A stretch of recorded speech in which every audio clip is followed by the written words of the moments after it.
In this video, I want to tell you about how to use neural networks to do multi-class classification, where we may have more than one category that we're trying to distinguish amongst. In the last part of the last video, where we had the handwritten digit recognition problem, that was actually a multi-class classification problem because there were 10 possible categories for recognizing the digits from 0 through 9. And so here I want to fill you in on the details of how to do that.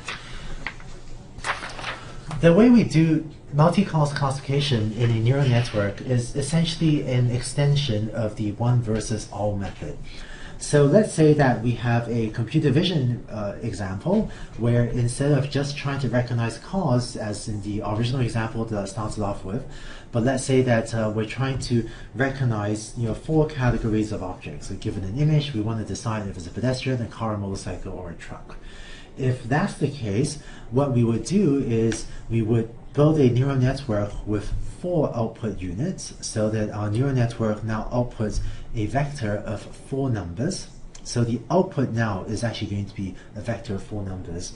And what we're going to try to do is get the first output unit to classify is the image a pedestrian, yes or no. The second unit to classify is the image a car, yes or no.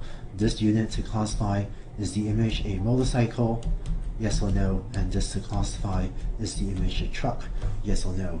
And thus, when the image is of a pedestrian, we would ideally want the network to output 1000. When there's a car, we want it to output 0100. When there's a motorcycle, we get it to, or rather we want it to output 0010, and so on. So this is just like the one versus all method that we talked about when we were describing logistic regression. And here we have essentially 4 logistic regression classifiers, each of which is trying to recognize one of the 4 classes that we want to distinguish amongst.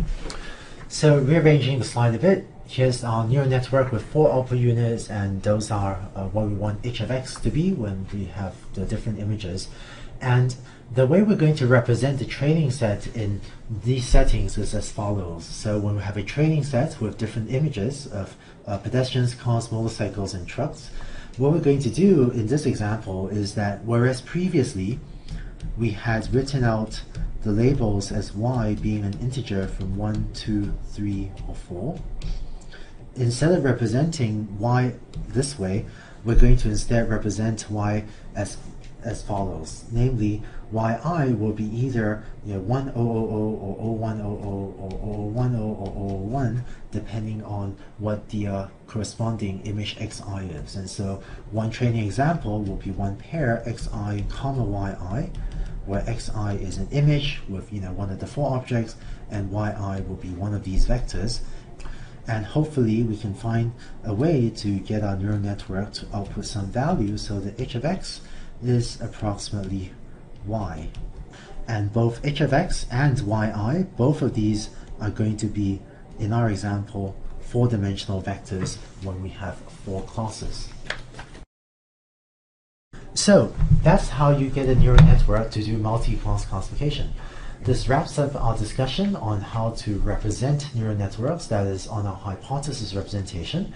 In the next set of videos, let's start to talk about how to take a training set and how to automatically learn the parameters of the neural network.